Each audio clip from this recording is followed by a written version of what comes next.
Got a 2015 Ram 1500 here. That sounded weird. Oh, it's because the truck's a 15 and then I said 15 again. Okay, that makes sense now. So the owner said it was running hot. She got a message on that saying basically, turn off engine, blah, blah, blah, overheating. She added coolant and it took a whole gallon because it was empty. Now, I don't know if she added it here or if she added it directly to the radiator. I have to get a hold of her and find out. But from what I could see, the radiator looks empty, and as far as this, I can't even see inside of there. And this was just yesterday that she added a whole gallon. Anyway, I'm trying to pressurize the system and I'm not getting anything out of here. I don't know if it's because there's not enough coolant in the system to start pressurizing it, or if the leak is that bad that this thing won't even start to build up pressure.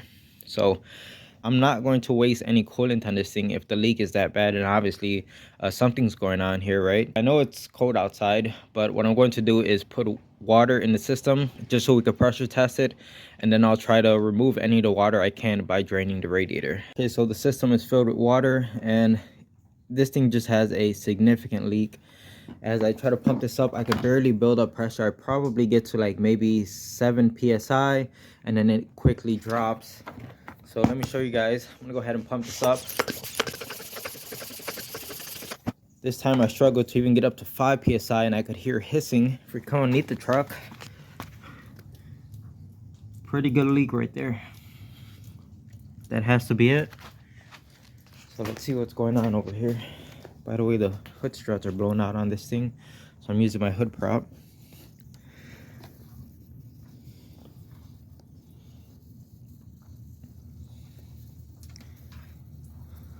Let me look around and see what I can find. So the leak is right here, right up top. You see right where the crimps are in the tank? It doesn't look like it's the hose at all. It looks like the crimp on the tank has failed and that's where it's coming out of. You see it right there? See the bubbles? So it's a pretty significant leak, and the fact that it's right up top is why you don't really notice it as much until the radiator is completely filled. You got to fill it all the way to the top with water in order to really see this leak. So yeah, it is what it is. This thing needs a radiator. And just let me get my mirror inside of here just to confirm it's not the hose. But look, if I put my finger on the bottom of the hose, it doesn't even come out wet. So I know it's not the hose that's leaking. It is the crimps on the plastic tanks right there. Unfortunately, the owner wants to take this on some sort of a road trip. And depending on how fast we could get this part and how soon I could get this car done, I don't know, she may not be able to take this truck. Tune in next week to find out. No, I'm just joking. So it's over a week and a half later and we finally got the radiator for this car. Now the tracking, this thing has been all over the place. It's gotten really nearby and then it goes far away again. Yeah, I don't know if it got lost with FedEx, but it was an absolute nightmare. So I hate when cars have to sit here this long just because I feel bad for the owner of the vehicle. You know, everyone needs their car, and for it to be here for going on 2 weeks now for a freaking radiator, that's absolutely crazy. So thankfully it came in today. The box is damaged, so that sucks, but I inspected the radiator and everything looks like it's fine. I don't see any damage to it so far, so we're gonna roll with it. We'll go ahead and get it open. So the game plan for today is just to get the old radiator out of the truck, and that'll be it. We'll go ahead and park it outside of the garage once I do that, because this truck doesn't fit in my garage. I only have limited daylight left. So that's the game plan. Get the old one out today, and tomorrow I'll put the new one in. Let's go ahead and start off with the new hood struts. If you remember, the old ones are blown out, so we got 2 of them right here. Let's go ahead and get that knocked out first. There we have it. Both of them are installed. The hood is staying up all by itself.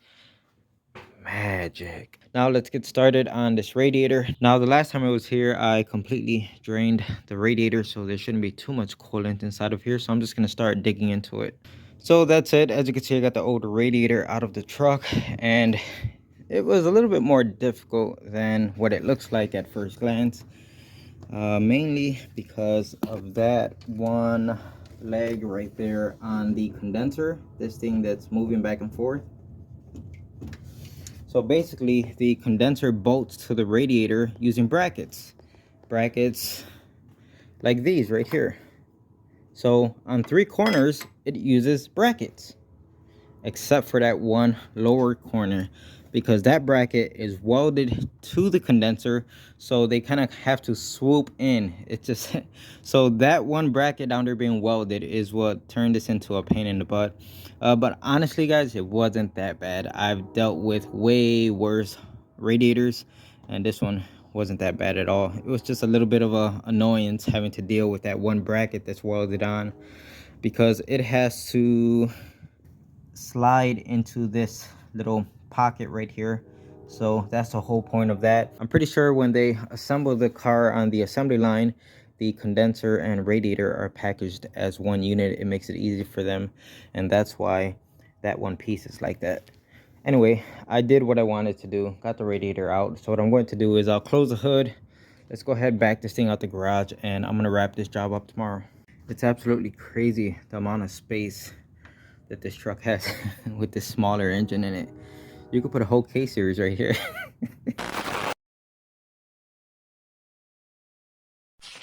It's now the next day. As you can see, I got the radiator out of the box, looking for any type of damage, and it looks pretty good to me. I don't see anything wrong with it. So I'm gonna go ahead and install this thing.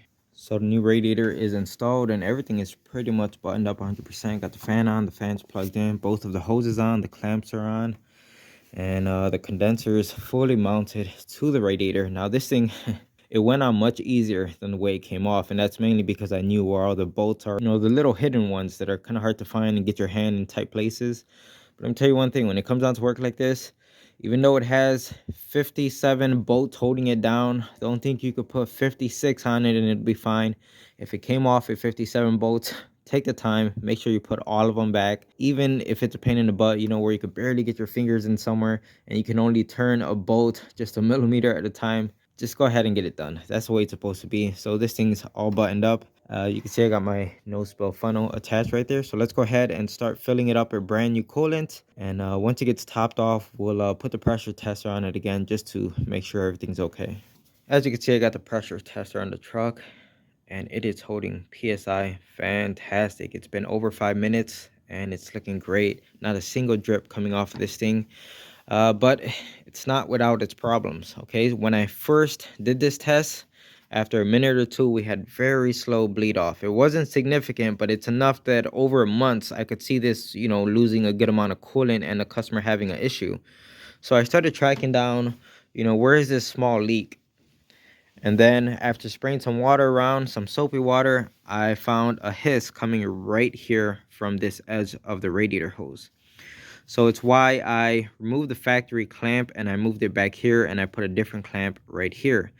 Now the reason why I have two clamps here is because the flared end on the radiator, the plastic tube and how the tube like flares out right at the end, that's actually the sealing surface. It's not the flat spot on the tube. That flare end is right underneath this clamp right here, the factory one. And by doing that, my leak completely went away. But for good measure, I went ahead and put this clamp right here, and as you guys saw, that thing is not moving. It's rock solid. So this was this fixed the issue by moving the clamp over, but this was just a little bit of extra insurance. And of course, hindsight's 2020, right? You could think, okay, the hose is worn out, it should have just got replaced when I bought a new radiator. But given the age of the truck, the condition of the truck, how nice this truck looks, I'm like, nah, it'll be fine. But it wasn't fine.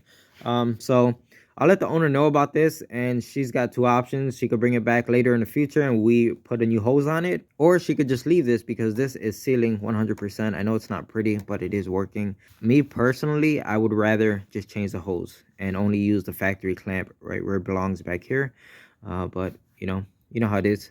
People say if it ain't fixed, don't broke it, and if it's working, leave it alone. So that's what she might end up doing. In case you're wondering, I did not misdiagnose this thing and say, oh, it was a leaking hose all along, it wasn't the radiator. No, I'll show you footage of when we first looked at this car. When I put the pressure tester on it, it's clear as day. It was leaking right at the crimp. Had nothing to do with this hose. This hose was not leaking initially, but I can't get it to seal this time.